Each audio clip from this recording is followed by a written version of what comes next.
Supprimer les villes de Dakar, Pikine, Guédiawaye et Thiès, une volonté politique qui ne sera pas sans conséquences. Les agents municipaux, les premières victimes, selon cet expert en finance et décentralisation. C'est personnel important qu'à la ville, qui a au moins une masse salariale de 600 millions, cette ville de Dakar que vous voyez.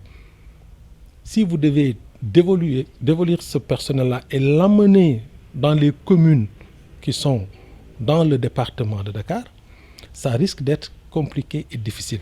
Avec l'acte 3 de la décentralisation, certaines collectivités locales peinent à faire face aux charges mensuelles. C'est ce qui risque d'arriver en cas de suppression, selon Abdourahmane Diaw. Si vous allez aujourd'hui dans le département de Rufisque, le conseil départemental a de sérieux problèmes.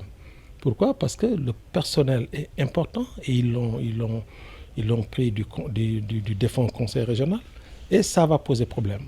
Pour moi, souvent les acteurs qui prennent les décisions pour faire cette dévolution du personnel et cette dévolution de tout ce qui est matériel ne sont pas tous des personnes qui doivent prendre ces décisions.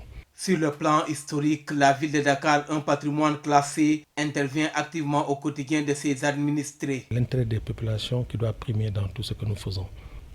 Parce que quoi qu'on puisse dire, cette ville de Dakar ou de Thiès ou de Pikine ou de Guédiawaye sont des villes qui ont toujours été à côté de leur population. Du point de vue nostalgique, comme je te l'ai dit, c'est extrêmement important pour ces Dakarois-là.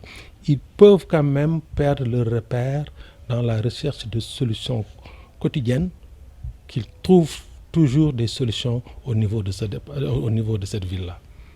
Les villes de Dakar, Pikine, Guédiawaye et Thiès ont le même statut que les autres mairies. Leur suppression doit donc être actée par le vote de l'Assemblée nationale.